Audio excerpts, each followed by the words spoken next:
Hey folks, how you doing? Roland Martin, host of Roland Martin Unfiltered. Certainly glad to have you here for the American Heart Association's Empowered to Serve Live Roundtable, which is focused on community transforming through faith, finance, and business. Obviously, these are tumultuous times, but you have people out there who have been so impacted by coronavirus, by the economy, and really where folks are is they're looking for direction, they're looking for guidance in terms of how to really move forward when it comes to their lives for them and their family. And so EmPowered, of course, Empowered to Serve is an American Heart Association initiative that accelerates changes in education, business, and communities to help overcome structural racism and achieve health justice. And so all of that is so important. We've got a phenomenal panel lined up for you today. Looking forward to this really great conversation. But we want to get things kicked off with the CEO of the American Heart Association, Nancy Brown. Nancy, how you doing? Good to see you. Good morning. I'm doing great. Thank you so much, Roland. Well, I wish we could be in person, but we're now living in an all digital world, and so it goes. So tell us more about the American Heart Association's commitment to confronting these critical issues such as structural racism, and again, committing to ending it and confronting it. Well, let me first just thank all of the panelists and you, Roland, for being with us today. And I'm really excited to share some important news that we released during a news conference this week about how the American Heart Association is putting a bold stake in the ground to address health equity, access to care, and structural racism. We announced our new 2024 impact goal to coincide with the 100th anniversary of the AHA, as well as our presidential advisory call to action, which calls structural racism a fundamental driver of health disparities. Our new 2024 goal states that every person deserves the opportunity for a full, healthy life. As champions for health equity, by 2024, the American Heart Association will advance cardiovascular health for all, including identifying and removing barriers to healthcare access and quality. And of course, this builds upon our existing work, but really focuses on the urgency that has been identified by the pandemic's disproportionate toll on people of color. And we know that one significant barrier is structural racism, the system where public policies, institutional practices, cultural representation, and other norms work in various, often reinforcing ways to perpetuate racial group inequity. And so in our science and in our advisory, we are declaring structural racism as a major cause of poor health and early death from heart disease and stroke. And the advisory is not only a call to action, but it puts in place specific things that we, the AHA, will do and what we call on others to do. This roundtable today is a wonderful way for us to get to solutions. And again, we are so grateful to all of you for joining us. We know that people are counting on us more than ever. And please know that all of us at the AHA are committed to do whatever it will take to bring our work to life for those who need us most. Thank you, Roland. All right, Nancy, we certainly appreciate it. Thank you so very much. We want to now go to our panel. I'm going to have each person introduce themselves. Glad to have all of them here on the panel. And so I'm trying to figure out who should I start with. You know what? I think I'm going to start with the Alpha. Alpha was the first. First of all, servants of all, we shall transcend all. So I know I would normally defer to Congresswoman, but I just got to go ahead and start with 06. Go right ahead. Thank you so much, my fellow frat. My name is Frederick Douglass Haynes III. I'm senior pastor of Friendship West Baptist Church in Dallas, Texas. Honored to be on this panel, moderated by the phenomenal, gifted alpha man himself, Roland Martin. Holla. All right, then. Let's see. Look, let's just go to next. You know what, Congresswoman Beatty, go ahead. Well, first of all, Roland, let me just say thank you. And so, as a proud Delta, I will follow Alpha because I get that sequence. But let me just say, first of all, to Nancy, who is a longtime and dear friend, Thank you for what you do in leadership. And Roland, it's always an honor to be here, to the good Reverend and to my good friend Denise and everyone else who is on this call. I'm Congresswoman Joyce Beatty, and today I want to thank the American Heart Association, where I had the honor and the privilege to be on the national board for more than a decade. Today marries healthcare in the business world. So I serve in the 3rd Congressional District from the great state of Ohio. I'm vice chair of the Congressional Black Caucus, and I've had the opportunity to introduce in the healthcare arena, whether it was related to telehealth, whether it was looking at healthcare poverty as a national crisis, as well as racism being a national crisis. And lastly, I serve on the powerful Financial Services Committee, and I am the first ever subcommittee chair of diversity and inclusion. And I am sure we will get to marry a lot of my business thoughts with my healthcare thoughts and weave in the plan that Biden-Harris has as president and vice president-elect of this great United States. Warren Thompson. Good afternoon to all, and to my good brother Roland. We're double brothers, Alpha and the Boule, as you know. It's a pleasure and truly honored to be on such an esteemed panel and group. My name is Warren Thompson. I'm chairman and CEO of Thompson Hospitality. Thompson Hospitality today it's a fairly large food service, restaurant, and facilities management company. We provide food service to about 60 of the Fortune 100 companies.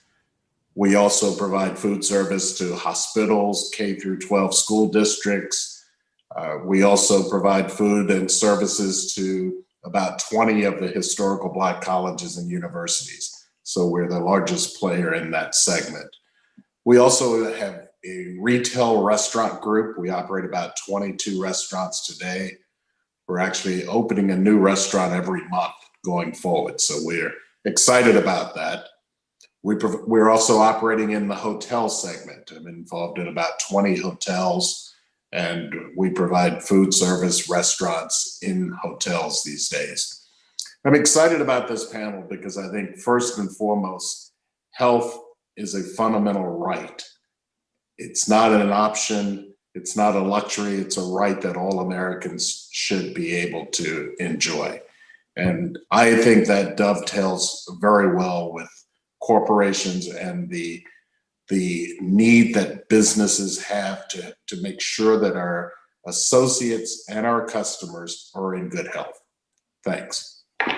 Bishop.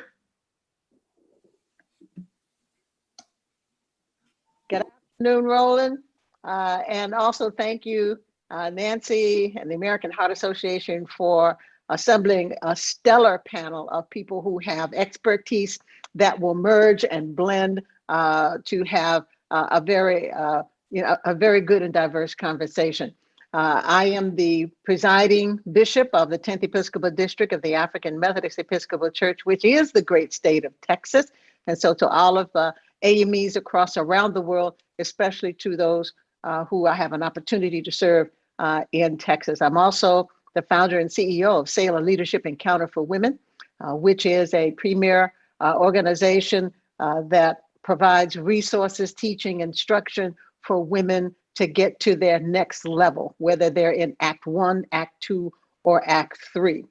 I'm excited because there is a group of newer generation of justice seekers and justice supporters. They are no longer waiting in the wings, but they rolled up their sleeves and were very active in this last campaign. I'm also excited to see that finally graduates of HBCUs are now being recognized for the quality education that they have received and to the leadership platform that they are now standing. Not only from HBCUs, but Greek letter women, that Black women who have always been there, courageous, resilient, who are, whose faith has sustained them through horrific atrocities, are now being recognized for their expertise and have the opportunity to be put in place where their expertise will shine and flourish and to help unite the United States again. I'm excited that we're at this position with so much potential and opportunity.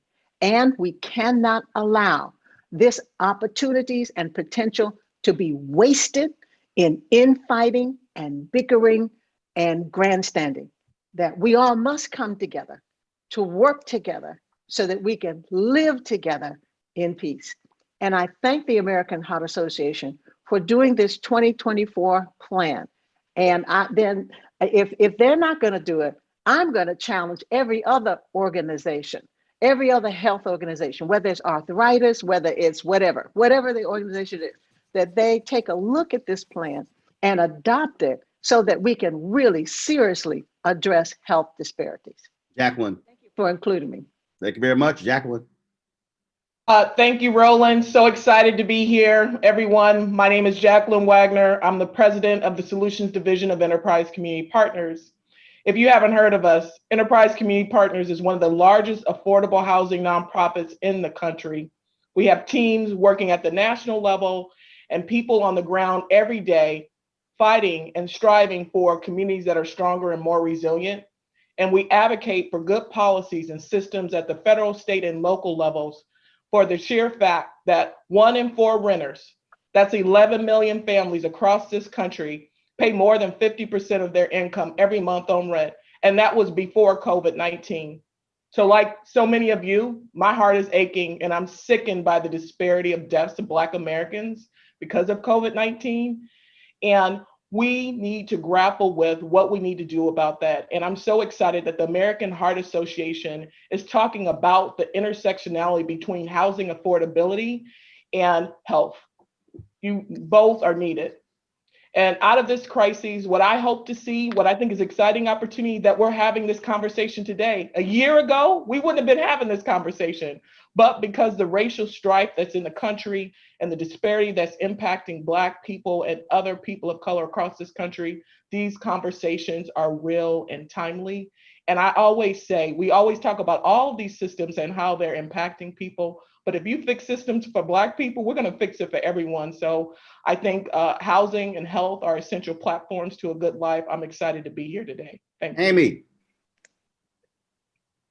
Hi, everybody. Hi, Roland. My name is Amy DuBois Barnett. I am the Senior Vice President and General Manager of all digital platforms for BET, which stands for Black Entertainment Television. It is the largest media brand that speaks to and also represents the African American community in this country. I'm also a proud member of Delta Sigma Theta, and I'm very happy to be here for this conversation today. Thanks for having me. All right then, Denise.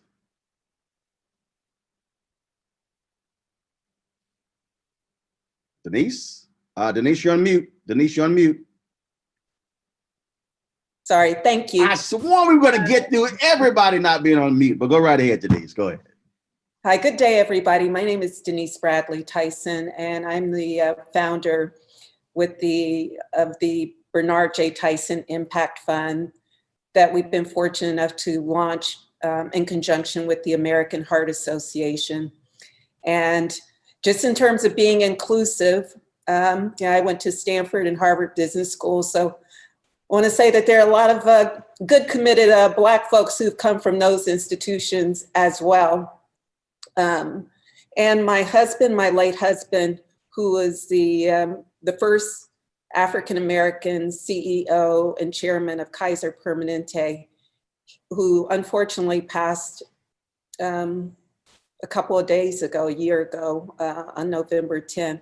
He always, in terms of the lens through which he worked, he always had the underserved on his radar and managed and became a proponent that I think put on everybody's radar, just how important the social and economic determinants are in healthy outcomes for, particularly for people of color. And I think that with the COVID crisis, that those sort of healthcare inequities have been put in sharp relief. And so I'm glad that we're having this conversation.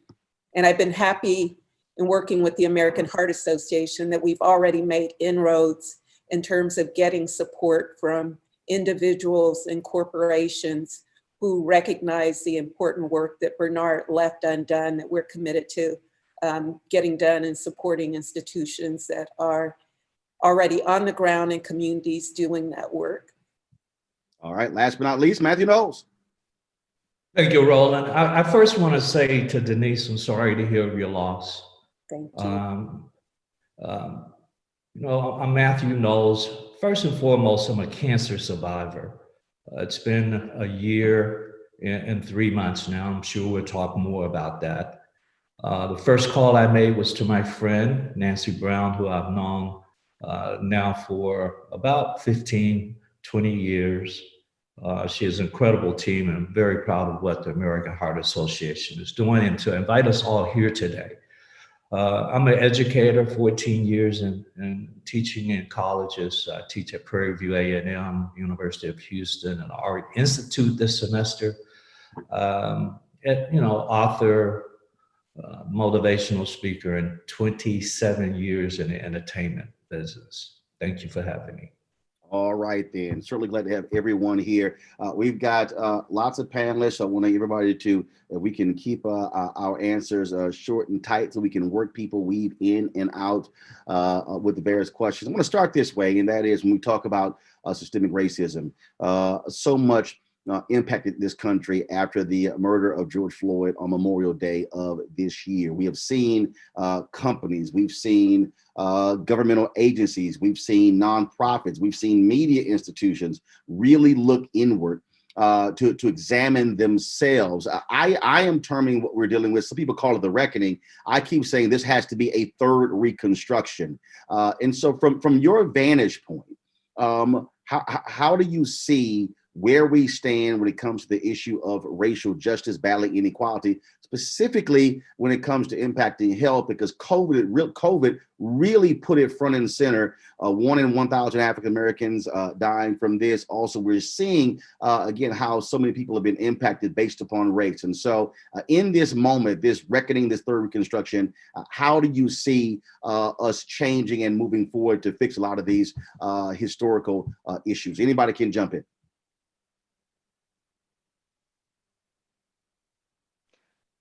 I'll just say this, that I think it's very important that we utilize the language that you have lifted up, both a reckoning, which always has to do with settling of accounts between two entities, and reconstruction. We're talking about structural racism. So we're already agreeing that racism is not about me being mean to you or you calling me out of my name, but racism has everything to do with structural realities that have produced disparate outcomes through the centuries in this country. The fact that we have health disparities in this country has everything to do, not with just our food choices, but our food options. It has everything to do that I live in a community south of downtown where we have 29 landfills. I have asthma. That makes me susceptible because of the landfills we have on our side of town. So when we start talking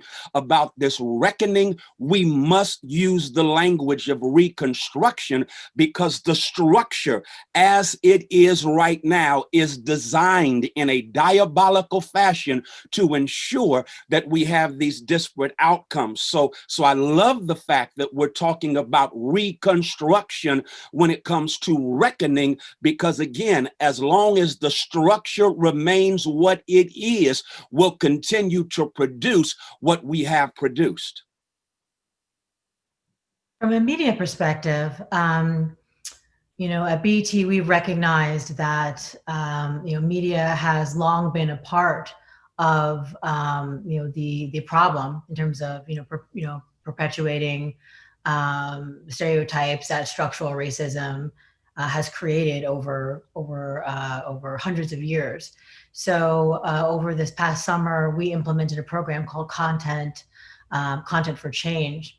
And essentially that program or initiative really seeks to create content that both illuminates issues that are mission critical to to dismantling, structural racism in this country, but also seeks to create another type of representation for particularly the African American community that will be more accurate, be more inclusive, and will better represent all the positive attributes of our community, and will do so from the perspective of not just media and creative content, but also through an academic perspective as well. We're engaging scholars and academics across the country, to help us really figure out what particular content we can create that will be most impactful toward the goals of this initiative. Well, let me jump in and maybe marry what the good Reverend said and what we just heard with media. I think we need to marry everything. I think we have to do a better job, certainly in Congress, where I serve, whether it's through Congress or the Congressional Black Caucus. I find us too separated. I like what Denise said when she brought to our attention, we have good brothers and sisters everywhere, whether it's in our non-HBCU. We also have people who belong to the Divine Nine. I think the first step is we have to unite. We can't start attacking things unless we figure out how we collectively use our voices. If we start with where we are now, and this in part a healthcare panel, when we think of COVID-19, we know that we only make up 13% of the national population. But when we look at the death rates being at 20%, when we look at the number of cases being 16%, we're disproportionately affected, and it goes on and on. We could talk about the criminal justice system. We can talk about what happened to George Floyd. All of this, we have to figure out, one, how to use media, two, how to be more effective with our legislation, and three, we have to do what the American Heart Association just did. They signed on, was first to endorse the legislation that would now rescind President Trump's resolution that he did to stop all diversity and inclusion training in the federal government. We can't be afraid, whether we're in the not-for-profit sector, the media, or in Congress. We have to figure out how to bring it together. And that's what real Reconstruction will be about. I agree with Congresswoman Beatty and also with Dr. Haynes that we need to address several issues. Yes, the disproportionate placement of dumps in many areas do not have access to clean and fresh water. Somebody say Flint, Michigan.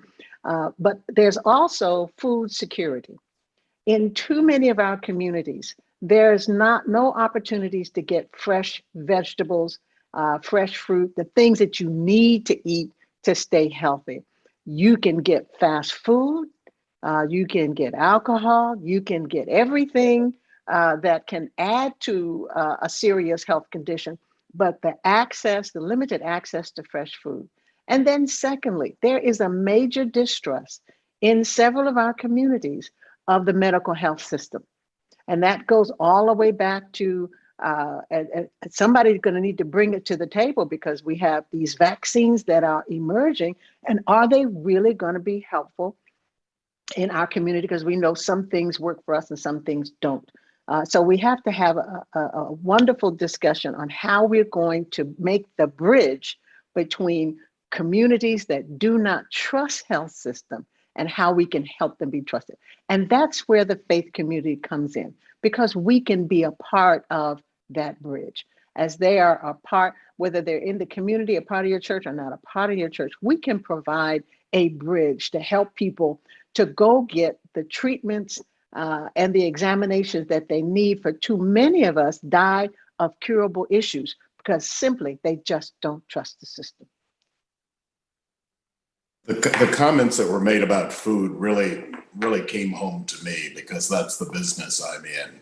And I sense that I have a certain responsibility feeding African-American students on HBCU campuses to offer better quality food, healthier options.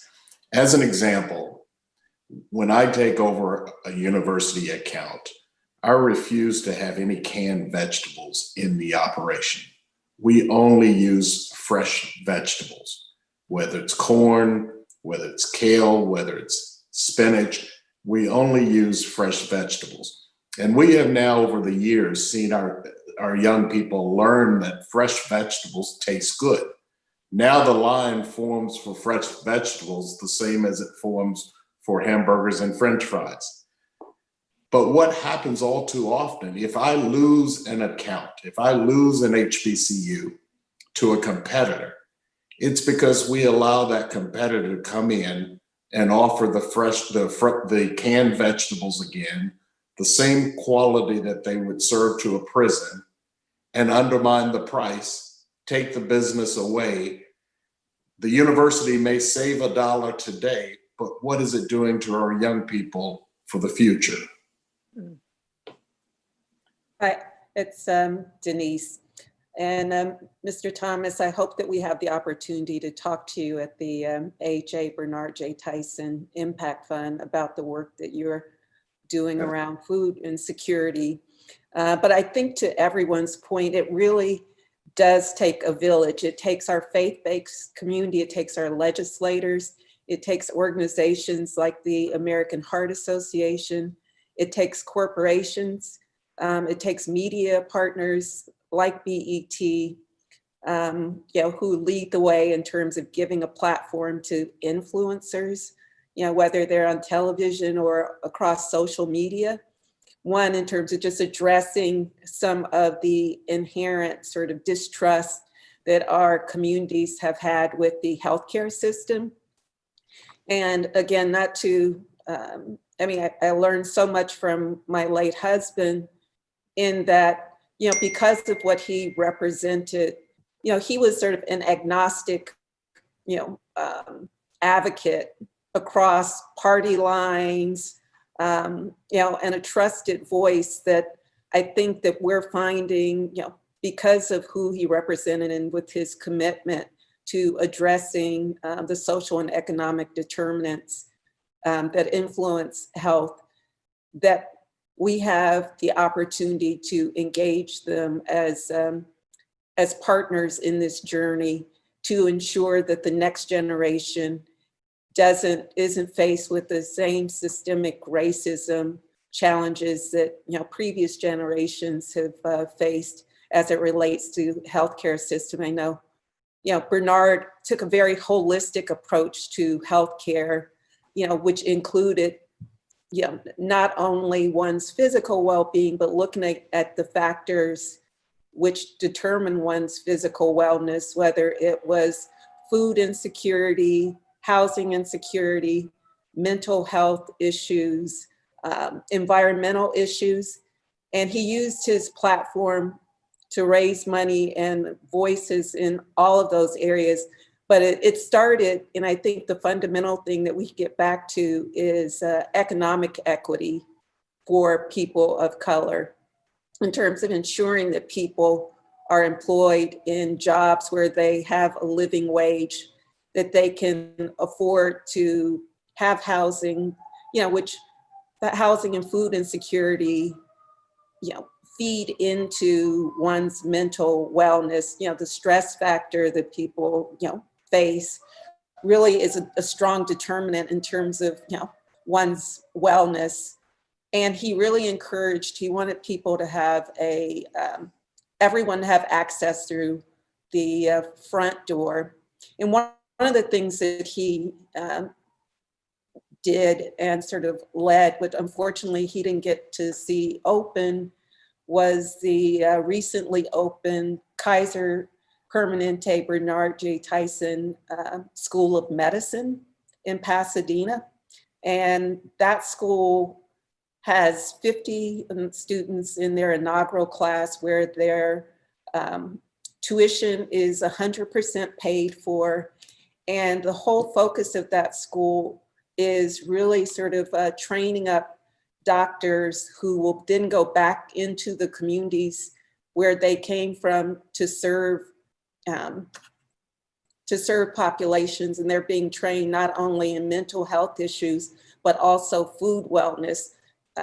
They've worked with Alice Waters on putting in a kitchen in terms of teaching these students how to cook, and so that they can advise their patients on how to work with what they have in terms of healthy food preparation. But so I'm so excited thank you again for convening this group, because I'm excited about the follow-up work that I think we have the opportunity to do together, given our commitment to changing the future of health outcomes for our community.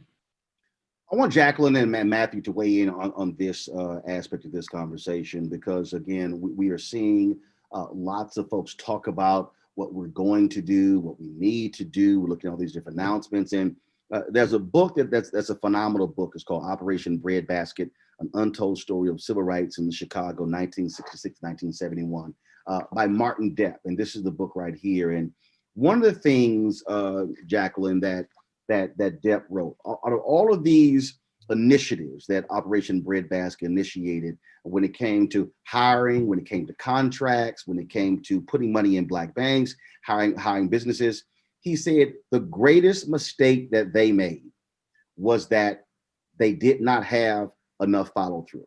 That what happened was there was tremendous excitement about the announcement, about the negotiations, but it was staying on top of these companies, staying on top of these banks and grocery stores to ensure what they said they were going to do, they actually did. To me, I think that in this moment where we're talking about systemic racism and how we're looking at changing the culture and shifting things, government and as well as the private sector, that is going to be the most important thing. How do we regulate and stay on these folks to make sure they do and accomplish what they say they want to do? Well, first of all, thank you for that statement. And, it's really good to hear people talk about the health of folks. And, as a houser, one of our board members who's a doctor, her name is Dr. Megan Sandell, she always talks about housing as a vaccine. And Roland, there's no simple solution. There's no switch we can flip to undo these generations of inequality and things that we see in this country. But what we do know is you don't change what you don't measure. So first of all, we need to hold people accountable and have some impact measures where we can determine if we're tracking in the right direction. Secondly, all the things that everyone's talking about, it appears that there are many things that are going on that we can be appreciative of. But I think that we need ways to hold our policymakers accountable, our leaders accountable on all of these different things. And I think as many of the people here today, it sounds like accountability is a key of what we're doing. And I think if we could execute on these things and have a report card and share what's changing, I think we can see a big difference. And at Enterprise, one of the things that we're doing around housing and health is trying to help the 40 million people that are like on the edge of eviction in the country, and trying to measure how we're tracking toward that and what we're doing to make a difference. And I think if we start measuring what we're talking about, we can see a difference. And I would just say, when we all get tired of talking, execute, execute, execute. Matthew. I couldn't agree more, Roland. There's a thing also called economic racism. We don't talk enough about the economic racism in America. And as we're talking now, we have to hold corporate America, as we just heard, accountable. When they're awarding contracts, we get the crumbs. We have to, I use a phrase, talk to do ratio. We have to hold people to their talk to do ratio. And understand how entrepreneurship in the Black community. When I grew up as a kid in Gaston, Alabama, we had our own neighborhoods. We had Black grocery store. We had Black doctors and dentists and nail salons and all the businesses. Quite frankly, when we look at integration, Black people integrated. I'm not sure other cultures did. But we have to look at, as we continue using the word racism and systemic racism and looking at the foundation of racism, we just have to look at the totality of it all. And on that particular point, Amy, the role that media plays, this is what I've long contended, that one of the reasons why we can't really address these fundamental issues is because when you look at media, the greatest export in America, the reality is American media, all the problems we're describing in health, in economics, in housing, that's how media looks. And it's largely a white male dominated culture. And so that is the place where the light is shown on these issues. I'm Vice President Digital for the National Association of Black Journalists. We've been having these conversations with media companies, and we're talking about whether the numbers look like, and they say, oh, we can't reveal those numbers. And I'm going, but you demand that of other companies in their reporting, but you don't want to do it yourself. And so there's this notion of a reckoning. We would look to media to serve that role, but media itself has to go through this same thing with the images that it shows, with the executives who are in charge, the lack of African Americans in operational roles. Sure, well, we're getting these nice deals to be actors and directors, but who is controlling the narrative? That also has to be a part of this discussion if we're going to make the kind of change we need. I mean, I couldn't agree more. You know that I've spent, about 20 years in media at this point, kind of going back and forth between media that addresses underrepresented communities and media that addresses, our more mainstream population. And I can tell you that, the lack of self-awareness within the industry has historically been incredibly profound. I think that media sort of pats itself on the back when it does a story about, a particular issue that impacts the community without processing that the core intrinsic representation of stereotypes that negatively impact that same community much more so than the particular, story may illuminate certain types of issues. So I absolutely agree that across media, both, companies that do represent, or brands that do speak to communities that are underrepresented, and frankly, more importantly, at media brands that speak to the larger population, there really needs to be even more of an acknowledgement of the fundamental role that this industry plays in terms of really making sure that we're not just, both informed about certain issues, but that we're also empowered. We're empowered to make changes within ourselves. We're empowered to make changes within our communities. And we're also empowered to protest many of the issues that we're talking about today in terms of economic parity, food access discrepancies, and just so many other, of the issues that we've discussed today. I think that, we have to have a fundamental role in making sure that we underrepresented communities are both represented in a way that reflects the totality of who we are, and that we are also aware of the things that that plague our community, so that we are empowered to make those changes. Congresswoman Beatty, you have been one of the stronger voices on Capitol Hill, specifically in this area of media. We talk about, again, accountability. I think if we're going to really make changes, there has to be this constant updating and status report every 3 months, every 6 months, every 9 months, every 12 months, because otherwise we'll get caught up in this flurry of announcements. I know one company and made this big announcement that they were going to do this $100 million fund. And then when we called them, they're like, well, actually, we really haven't figured out the details yet. We just sort of made the announcement. And I think that's what we're seeing, people who are making grand pronouncements because it's the right thing to do, but we must be vigilant, staying on folks in all these areas when it comes to, are you actually creating change, or are you simply talking about change?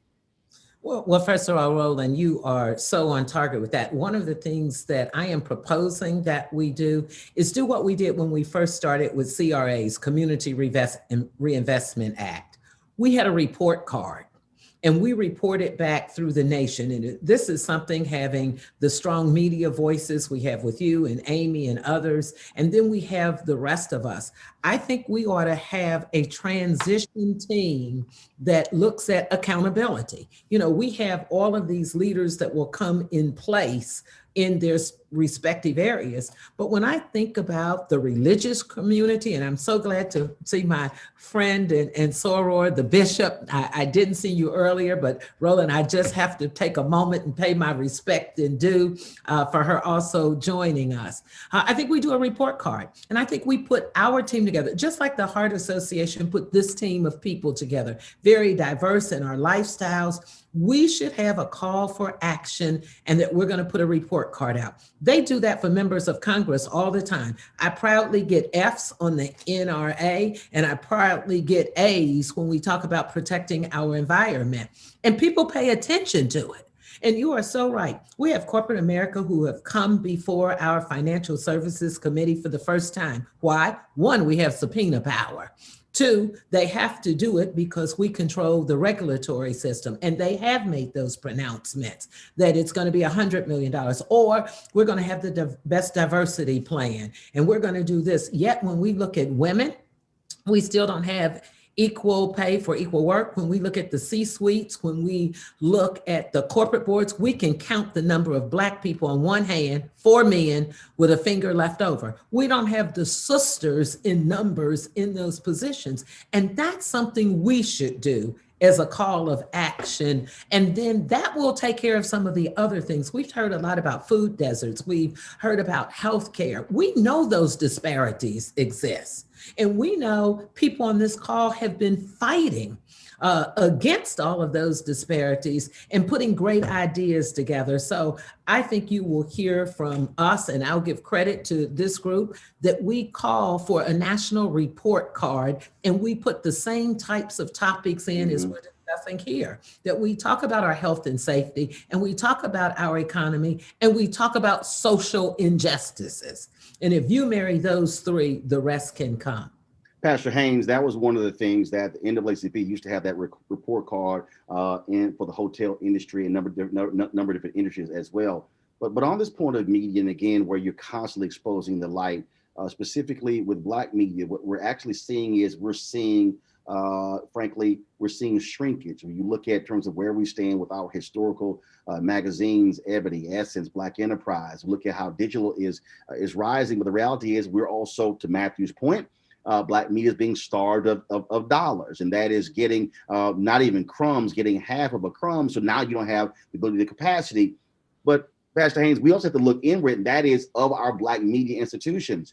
Many of them are not in a position to really hold folks accountable, because most of our attention is on entertainment as opposed to on news. And so who is going to be, from your perspective, in terms of that voice that's constantly shining the light, not in the next year or two, but really we got to be thinking the next 5, 10, 20 years.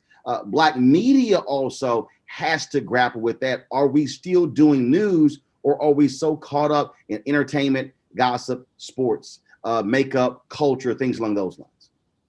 No, thank you so much for that. And I think that's why, this conversation right here, and I salute the American Heart Association for facilitating it, is something we've got to have on many platforms, in many areas. And I would especially say, and I thank you for asking me this question as a faith leader, because it's going to be very important in terms of the preachments, the teaching that we do to ensure that there is a lifting up of the fact that the content that we receive from Black media, the content that we receive from media, period, has everything to do with the appetite that we continue to supply. One of the things that we have to be challenged by, and I'm not simply saying this because you are presiding, but it's reflective of the reality that in many instances, we say we are hungry for one thing, but we're not willing to pay the price for it.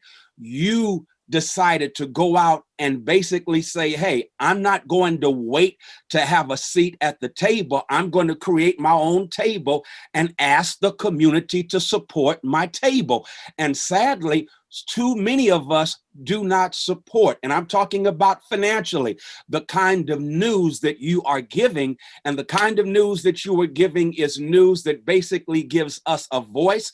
At the same time, it offers us a vision. So I think all of us have a responsibility responsibility, but especially those of us with platforms and audiences, to ensure that those audiences recognize that it's one thing for us to say, hey, I am hungry for good content. I am hungry for news that gives me a voice and articulates my vision. It's another thing for us to be willing to go to the restaurant and pay for it by supporting Roland Martin Unfiltered, supporting what BET is doing, supporting what those in entertainment, in the entertainment industry and in media are doing when they are trying to do the thing that is going to benefit our community. We can't just supply the appetite. We've also got to pay the money. Warren, I want to go to. Hi. I'm sorry. Go right ahead. Go right ahead, Denise. I think I'm always one who likes to look at the glass half full. And I completely agree in terms of your point about some of our Black media institutions being underfunded and needing more support for the community. But I do want to call out some of the programs that I think are getting it right. For me, Blackish is one of them. In terms of, while it's entertainment, I think that they do a really good job of integrating relevant issues. I just saw the episode they did around the COVID crisis and just the importance of us social distancing and being within our bubble. And even in the Bay Area where I'm based, I've seen more Black news anchors being hired. And as a result of that, to your point, the stories and the lens through which some of these issues are being looked at has been magnified in terms of specials that have been on air. And I see even among the established Black news anchors at some of the networks, I see them sort of using their power to bring more stories to light that impact us as a people. But there's more work to be done for sure. The reason I'm right, absolutely. The reason I'm raising that, because again, we can talk about Warren, we can talk about structural systemic racism, but I think back to Robert Abbott, who was the founder of the Chicago Defender. He would put these 10 points on the masthead and in terms of breaking down Jim Crow. And then when they would achieve one of those, he would remove it and replace it with someone else. But they served as watchdogs. They were the ones who were constantly pushing, constantly challenging on these points. And I think when we talk about our institutions, we have to be thinking about institutions using our collective power. I purposely, when I mentioned the Divine Nine, I've been saying this for the longest, and the same thing applies to the Boulé. You can throw in the links, you can throw in other groups. We have what I call, we are vertical and we're horizontal, international, national, regional, state, undergrad. We have programs impact folks from elementary school all the way through college. But the question is, are we maximizing our institutional organizational leverage to be able to change these things? And then in 67, in King's book, Where Do We Go From Here? This is literally what he said. I think it really works with all of this. He said there are already structured forces in the Negro community that can serve as the basis for building a powerful united front. The Negro Church, the Negro Press, the Negro fraternities and sororities, and Negro professional associations. And so I think the challenge is, while we're talking about what needs to be changed, you've got to have entities that are positioned to force that change and hold them accountable on the federal level, on the state level, the county, city, school board, nonprofit, corporate as well, Warren. Yeah, I agree. And I think that, we saw all of those organizations coming together in terms of changing who sits in the seat at the White House in terms of the Biden-Harris successful election.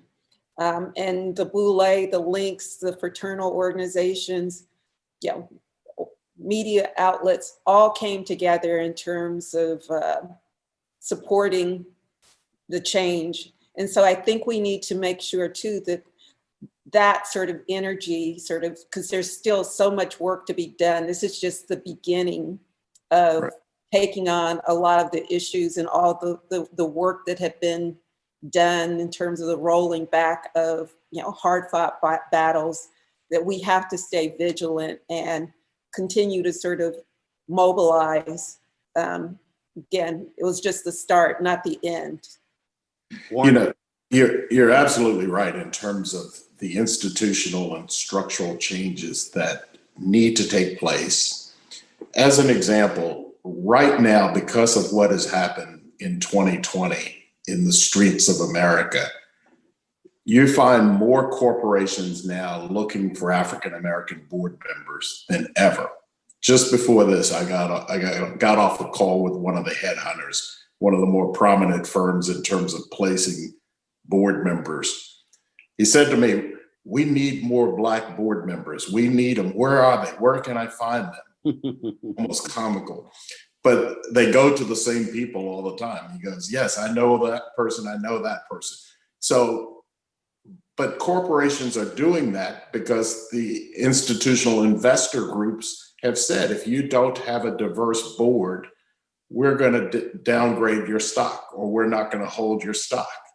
And that is going to do a lot to create a difference in the boardrooms. We also, though, have to hold our own institutions accountable. And I'll give you a prime example. There are approximately 100 HBCUs in this country. The largest contract on any campus, any college campus, is the food service contract. Of those 100 HBCUs, 30 of them have outsourced their business to African-American companies. Do the math. That means 70 of them have not. Now, if you look at the 2,000 predominantly white universities in the country, only one out of the 2,000 has outsourced its business to a Black-owned firm. 1,999 of them had gone to white companies. So when do we hold our own HBCUs accountable to do more within the community so we can turn those dollars over in the community? I visited an HBCU once, and I walked into an operation and I saw the name of another university on the product on the shelves, meaning the company was bringing in product, day-old product from a predominantly white institution, and selling it to the HBCU students. When we allow that to happen to ourselves in today's market, shame on us. So I would also call on our own institutions, whether it's HBCUs, the Black church. What are we doing to turn over those dollars within our own community?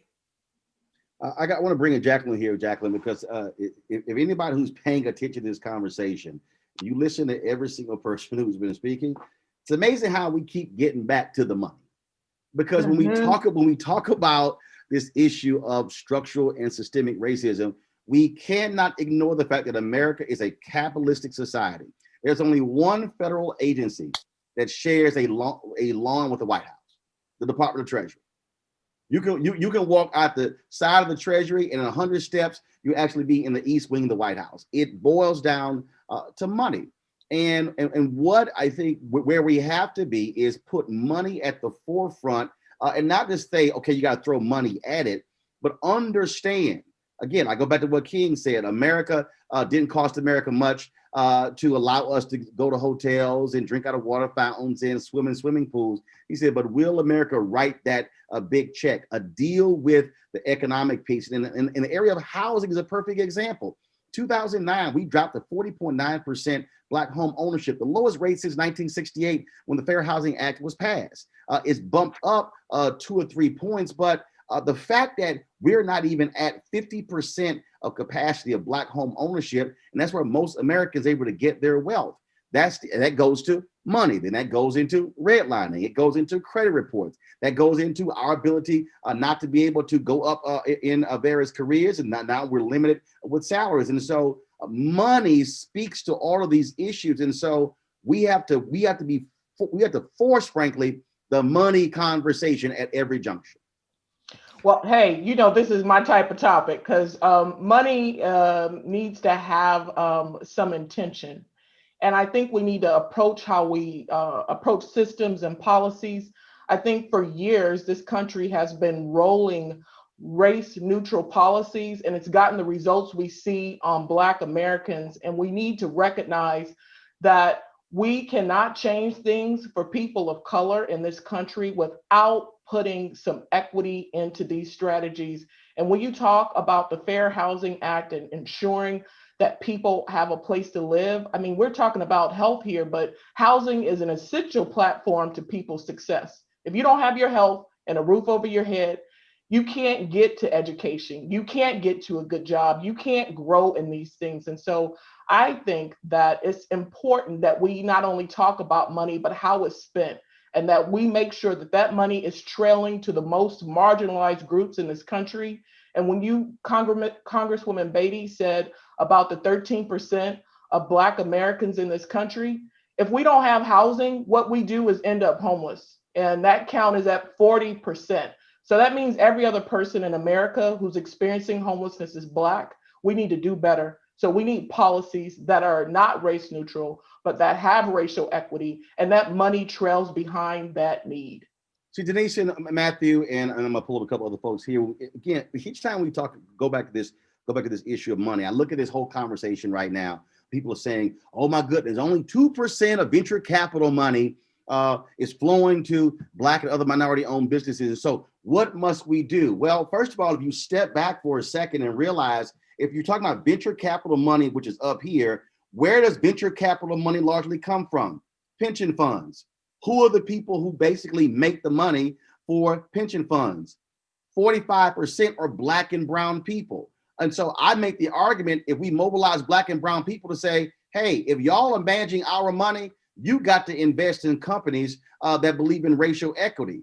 So versus trying to change it from the top, you change it from the bottom. That's what Ella Baker said. She said, it's not pulpit to pew, it's pew to pulpit. And so I think when we talk about these things, we're actually having the wrong conversation. We're trying to get the people at the top who is in their best interest not to change a system, and they're using the money of the people at the bottom. No, our deal is to inform the people at the bottom to say, put pressure on those folks at the top. That's how it changes. And Roland, to that point, also, when we look at asset managers, we have to start learning the language, because for years we have always said minority procurement. And so what majority folks do, they say, okay, we're going to give you what you asked for.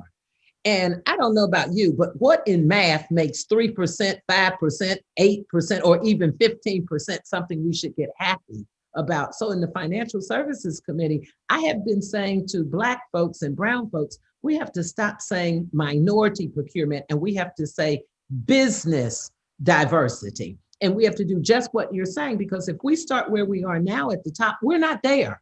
We're not there in those boardrooms. We're not there in those financial institutions. So we have to start at the bottom, and we're at the bottom. We have to have our religious communities, our media, and our business folks saying, how do we get more people up here? We also have to look at this transition team. Everybody here is qualified to do something. And we certainly know people who we should be putting names and resumes in to be influencers. Whether you're in the room or looking for a job, we have to be agitators and influencers beyond just talking to 8 Black people together. We have to form coalitions, and we have to do what my sister Jacqueline has said, and I followed her work.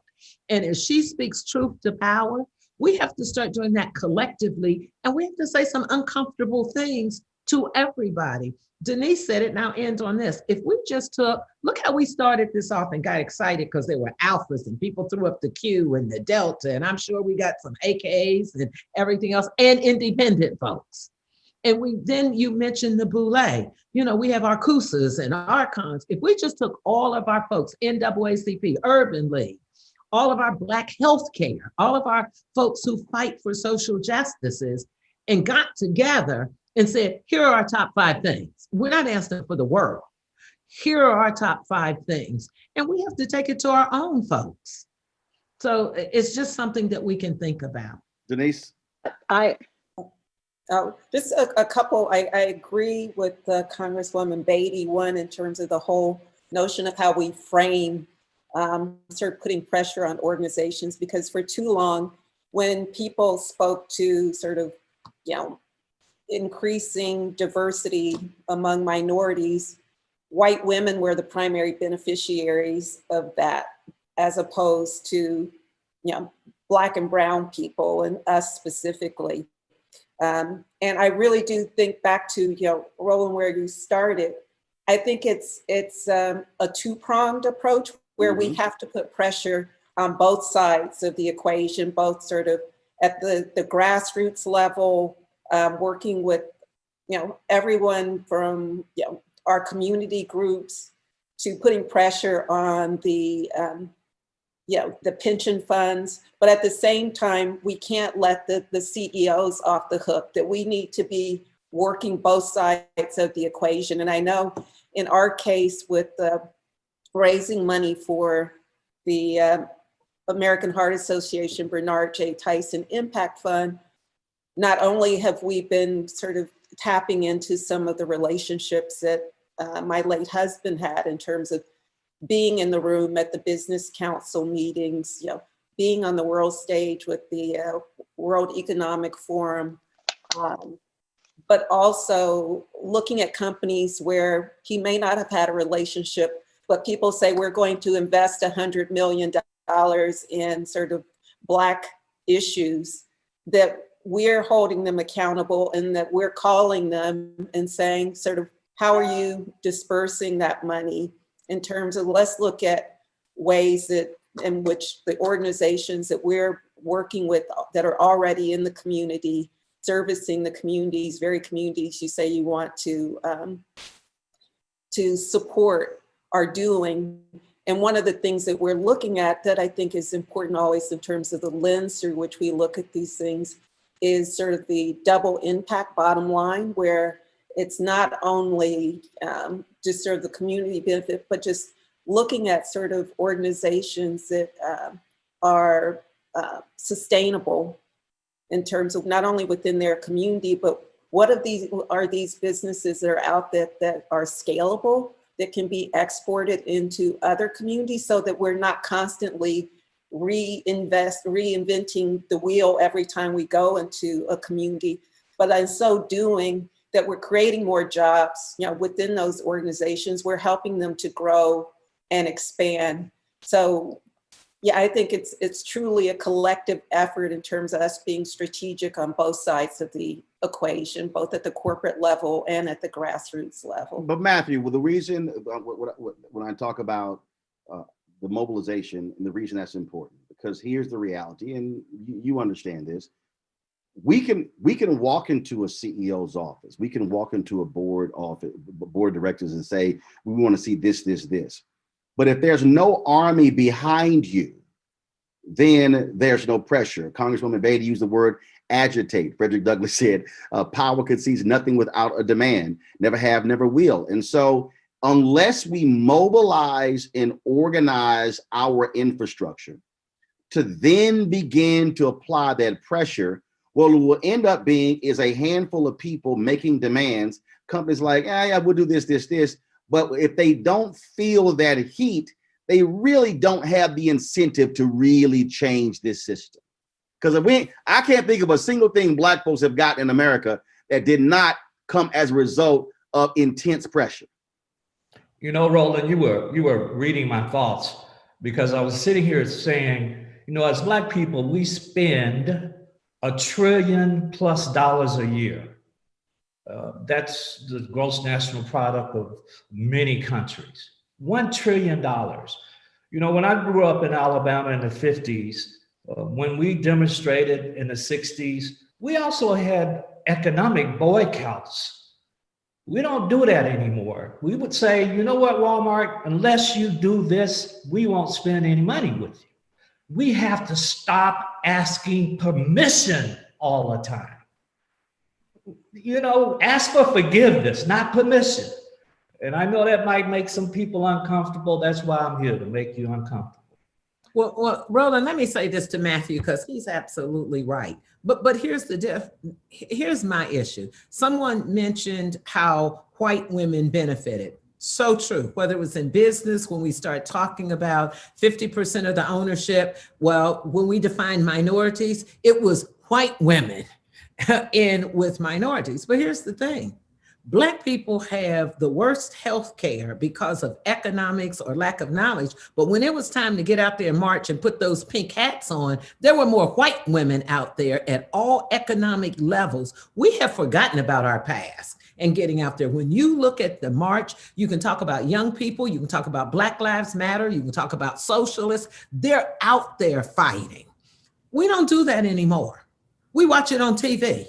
We do not go out in all of our age groups and get out there or travel to Washington and march. We watch it on TV. So I think you're right, but we have to have a conversation with ourselves. When we look at where we are right now in this nation with a Black vice president-elect, we ought to be galvanizing more than who, she's there. We ought to have letters in a position of what's realistic for us to expect. When Loretta Lynch's name was put up, the white folks were against her. They thought Delta Sigma Theta sorority was some kind of gang. And they told us we couldn't come into the hearing, but we became agitators and we filled it up like a sea of red and got their attention. So when we want to do things, we can. We have more HBCUs and more Divine Nine folks coming together because Kamala Harris is a member of one of the sororities. And so now we're getting engaged. How do we keep this momentum up that we had 50 years ago? Last thing, March on Washington. We all should have been out there at the March on Washington because we're no different than where we were 53, 57 years ago. It was on TV. And I get it was COVID-19, so we get a little bit of a pass with that. But I do think that leaders have to be a little old school and a little new school, because if we don't stand up collectively and stop this divide with us, we can't move forward. We really can't. And we have a little window of an opportunity right now, because I truly believe when you have a president-elect, and I don't care what your politics are, but the real reality is Joe Biden is going to be the president. And he has said he owes Black people. So on every one of these calls, we need to be thinking about what is it that we want to be repaid for if he is saying nationally he owes us. How many people on this call sent names in for the transition team? How many people on this call have their top 3 things in their profession that they want to see? You know, and so I have asked them, I got mine. And I know you do, and you've called me and everything else, but we all, you know, we'll get something, but if you don't ask for it, and here's the thing, knowledge is so powerful. Many of us don't know how to get what we want into it. Some of us here. And so think about all those brothers and sisters who are out there that don't know how to be in a room with us. So I'm just saying, this has been amazing, Roland. I have listened. I've heard more about food deserts. I've heard more about how we should marry our media, our ministry, our businesses, and that it's all of us, and it's going to take all of us. So I want to say thank you. I am going to have to leave. We have the Congressional Black Caucus going on. And I just want you to know that I am running for chair of the Congressional Black Caucus. And if I am successful, I want to continue this conversation with us. And I want to be engaged. And Roland, you and Amy, as we talk about media, that has to be at the top of our list. If we don't have folks who look like us in those key media roles, that is so key for us to be able to get our message out. So I just wanted to say that, but in a few minutes, I will have to jump. We understand. We understand. Can I just, Congresswoman Beatty? Let everybody know that, first of all, I'm so sorry, I apologize. Oh, mine is quick. I'm sorry. Hold up. Amy, Jacqueline. I profoundly agree with what everybody's saying. And I think that one of the core issues that we find right now that does impede us in terms of making a stronger statement on the streets, protesting, coming out in masses, that we don't have a centralized mandate. That is exactly what we need. We need an ask for the incoming administration, an ask that reflects what is most important for the Black community. What is the mandate? What do we give this administration in terms of what we need from them? And I think that we need to pull together across industries in order to get this done. I've actually written a mandate, with I think it's about 8 central issues, for the Black community. If anybody is interested in this panel, I would be happy to pull it together for us. I would be happy to lead the charge, at least with the people on this panel, so that we can have a conversation around what the issues might be. What I pull together might just be a small thought starter, but at least something so that we can begin to organize around a central ask for this incoming administration, and something for other people to rally around as well. Jacqueline. Well, shout out to Congresswoman Beatty and Amy. I love the top 5. Let's talk specifically what we want as people. I mean, we're talking about health. We want access to health on equity. We want better opportunities for Black businesses. One of the things I want to send home to all of you is housing. People don't have housing security. Mm-hmm. They don't have home ownership. They don't have any place to sleep at night. And I rarely hear in these conversations the importance of housing Black Americans. So can you please put that on your list as a platform that we need to be pushing for? But I would love to get behind the top 5 and push hard. We're all connected in sisterhood. I'm not in a fraternity, but I'm definitely connected to the links. And I am so excited to say that, that we can really make a change if we have one voice. So Congresswoman Beatty and Amy and everyone else, I would love to get on one page on a few things. I do want to speak to the issue of the church. I want to speak to Pastor Haynes and Bishop McKenzie, because again, I think one of the things that when you step back and study in terms of, again, our history, when you look at the Black freedom movement, some call the civil rights movement, and the reality is, whether you were Black, you had money, no money, whether you had a college degree, no degree, no high school diploma, you were impacted by Jim Crow. And so that focus to change these systems, to break down Jim Crow, to break down institutional racism, was really appealing to federal legislation to do that. The reality, though, and which is why I think the agenda piece, I agree with what folks said, but the agenda piece today is a lot different, because it really, to the point, and I forgot who actually made this point, how are you focusing on sectors? Because, like, what is your area? Congresswoman Beatty asked that. I mean, I know for me in media, this is what the sector is, but it may not be what somebody else's interest is. For Pastor Haynes and Bishop McKenzie, I'll start with you first. Again, how are you with all of the ask of the Black church?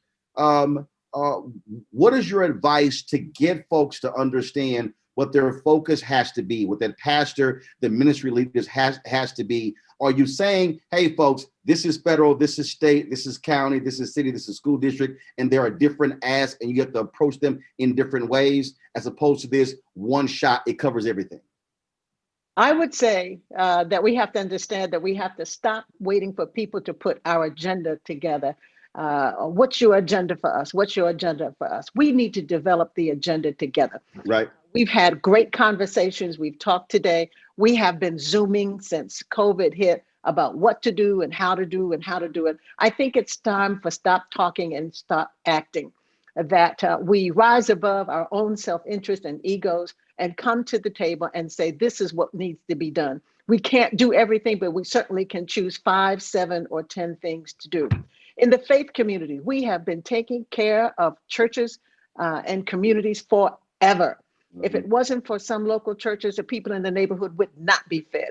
They would not have access or nowhere to go to get help. They would not have an advocate if someone gets arrested in jail. They would not have somebody to speak up for them. They would not be a soup kitchen or a place. Pastors have reached into their pockets and paid for someone to spend the night in the hotel who was. They would not have food and masks and things that were taken down to persons who are homeless and who are in the street. And so there is a role to play. But what I'm saying is that I'm tired of talking. I need to see some action. We haven't talked about criminal justice. The numbers runner was a pariah in the community forever until folk found out that pick 3, pick 4, pick 5 is going to make somebody some money. We talk about that somehow at the country club, addictions is a disease. In the neighborhood, it's a crime. In the country club, they ought to have a whole future ahead of them. So they shouldn't have a criminal record. But in the neighborhood, yeah, this is who you are. And systems, yes, the system that public school, the pipeline prison is a reality. It is not a myth. And so we haven't talked about funding education, not just funding public education so someone can have a job that is not going to pay and not going to take care of their family. We need to talk about the values that we teach, the education that is needed to get our kids into science and engineering and into math and into technology, which is going to be our future. And so when we come and talk, Congresswoman Beatty and to others who are in other areas, stop coming to us and asking us to co-sign your agenda. Invite us to the table. We can think, we have intellect, we can talk.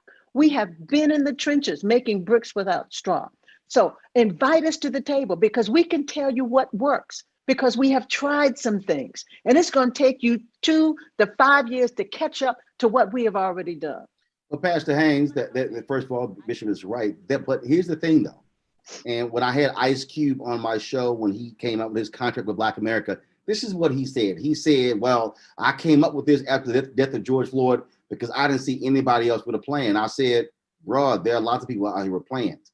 The issue, as far as I'm concerned, is not we don't have plans. The issue is not we don't have agendas to drive change. The problem is if you have an unorganized community, and when I say community, I'm speaking nationally, regionally, state, city, neighborhood, block, street, house. I'm speaking churches, organizations, civic clubs, business organizations. When you have these silos, then what you have is you have limited focus on the agenda. And so again, I think if we go back and actually sit down and look at the infrastructure that we have, is it operating at maximum efficiency in order to be able to address these issues? CBC has an agenda. CBC actually has put various things in the Jobs and Justice Act that got passed by the House, but it's being held up in the Senate, which means that if you don't focus on Georgia, Warnock and Ossoff, if they win, Democrats now control, now you can drive the agenda. Those pieces are all go together, but it can't be seen as a singular thing. Oh, if the CBC does this, it'll happen. Maybe that's just the House. You still got to deal with the Senate. Right. And Roland, just let me quickly say on this, because I hear the bishop and she's right. But if we're not in the room and if we don't get your ideas into the plans, or maybe we need to do a better job, because Roland's right. We have the Jobs and Justice. Most Black people haven't read it, even if they heard about it. Housing is one of our #1 issues. So Jackie, I am so glad you brought that up. We did forbearance with mortgage. We did stopping the evictions. And when you talk about testifying, I had 32 women, the most they've had in the history of Congress, come in and testify in my subcommittee on one of the most powerful committees. 15 of those women were Black and 8 were brown.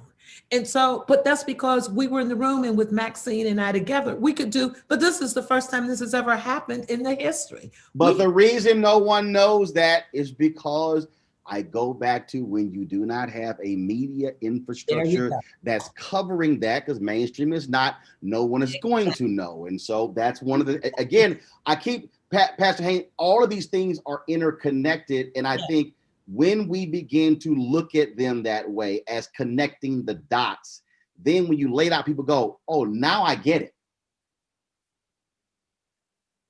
Yeah, and so I'll just say this, Roland. We have an opportunity right now to, in an Ella Baker fashion, organize, because the bottom line is we just showed during the most recent election that we are really good at aiming at the top of the ticket because we see a common enemy. And as a consequence, all over this country, we organized and mobilized and utilized the infrastructure that really is already there to see faith communities, Divine Nine, and call the roll of all of those various community entities and organizers that came together because we saw a common enemy at the top of the ticket. What we did not do, to your point, is we did not go all the way down ballot. So even though we did really well, for example, in Texas, we scared the daylights out of the Republican Party right here in Texas at the top of the ticket. But when we went down ballot, we did not have the kind of infrastructure organization to say, okay, we got to hit this thing at the state level. We got to hit this thing at the legislative state level, the Senate state level. We've got to hit this thing at the school board, at the city level. And as a consequence, even though we had the numbers at the top of the ticket to create a lot of waves, it did not translate down ballot. And so what we have to recognize is we have to have a holistic vision. A holistic vision says it starts on the local level because all politics is local, but it must also go to the county level. It must also go to the state level, and of course at the national level. In many instances, we invest all of our energy at the top because that's all we see, because we don't watch Roland Martin Unfiltered, and because we are not aware of all the issues that go on the local level. We had a Black person running for for governor of the state of Indiana. He got no play unless we got him with Roland Martin. And the bottom line is, unfortunately, we can get energized about the top of the ticket. Yes, we must do that, but that can't be the end all be all. If the reckoning and the reconstruction is to take place, it must take place on all levels, and it requires our infrastructure to come together. I'll say this and I'm done. Martin Luther King Jr., 1963. I Have a Dream is not just poetry. It's a vision with an agenda. Oftentimes we forget about the fact that in 1963, they had a policy agenda. That policy agenda was not just expressed in the poetry of the dream. It was expressed in, these are the policies we are putting forth for Congress to pass. This is what we are saying we want done. I read one this morning, Roland, where they said, if you do not abide by this, then you do not have access to government federal resources. That's the kind of policy agenda that we must have. So we've got to, if we're going to lift up Dr. King, lift up the Black Panthers and their 10-point program, it all starts with a vision. You will not have an organization that is organized if there is no vision. And once you have a vision that orders the steps of your agenda, then you can start talking about power that is able to agitate and ensure that. I love the fact that we never had, and let's be honest, we've never had a president-elect in his acceptance speech say, African Americans, you've had my back, I'm going to have yours. It's our opportunity. Thank you, Congresswoman Beatty. It's our opportunity now to show him what we define having our back looks like. We don't need Biden to tell us this is how I'm gonna have your back. No, you've already said you're gonna have our back. Now we're going to show you what that looks like. And when we show him what it looks like, here it is at the federal, at the state, at the county, at the local level, then we begin to exercise power and the dream of Dr. King becomes a reality. I will close out with, I will close. Real quick to your point, I'm sorry. Literally 30 seconds. Wrapping up, but 30 seconds. Okay. I think, let's look at Georgia and what's at play and what's at stake at Georgia. I think that represents an ideal opportunity for us to sort of draw upon, because it's a state level and some of us who aren't there don't have the opportunity to vote, but we can work with the faith-based organizations in Georgia. We can activate again the Boulay, the Links, all the folks, the HB, the historically Black colleges in terms of just using our connected power to really sort of force folks to look at how important this election is in terms of the ability for Congresswoman Beatty and others to get things done. So if we just even start with that election as an opportunity for us to mobilize and to support what's happening or needs to happen in Georgia to affect meaningful change, I would just like to offer that up as something that we can all participate in, even as we look at putting forward the agenda to the incoming president and vice president's team. Let me close this out this way, and that is on Tuesday, the American Heart Association declared structural racism a national health crisis, and of course, is a major cause of premature death. When you start unpacking that, we know exactly how that impacts folks all across this country. This is not solely a political thing. This is not a Democratic thing. This is not a Republican thing. This is an American thing. The reality is in states all across the South, in fact, not all across the South, in this country, Republicans control 31 state legislatures. We have a split control there in Congress. Our responsibility is to put pressure on Democrats and Republicans to address the issue of structural racism, because that is an American thing. And so what has to happen in terms of how we move forward, I believe individuals have to say, what is my commitment to honoring what the American Heart Association has laid out, and how am I going to be a difference maker? Now the individual then says, what's now my points of influence in terms of what's my company, what's my church, what's my entity, what's my organization, and how I'm going to get them to move on this as well. The reality is, this is not going to be solved by Black America. It is not going to be solved by Latino/Hispanic America. It's not going to be solved by women. It's not going to be solved by men. It's going to be solved by everybody. But we must be using our infrastructure, our power, and our leverage to impact it politically, socially, culturally, and economically. And that, folks, is how we can make changes. And then we must follow through on it as best as we can. I want to thank everybody for being on our panel today. Thank you so very much. Don't forget to folks tune in next week when the American Heart Association has their talk with Wes Moore, the CEO of Robin Hood. And so we certainly look forward to that community transformation conversation. And for all of you who missed the early part of this, we live stream this on the American Heart Association social media channels, as well as Roland Martin Unfiltered. And so you can catch it a little bit later. Folks, thank you so very much. Have a fabulous day.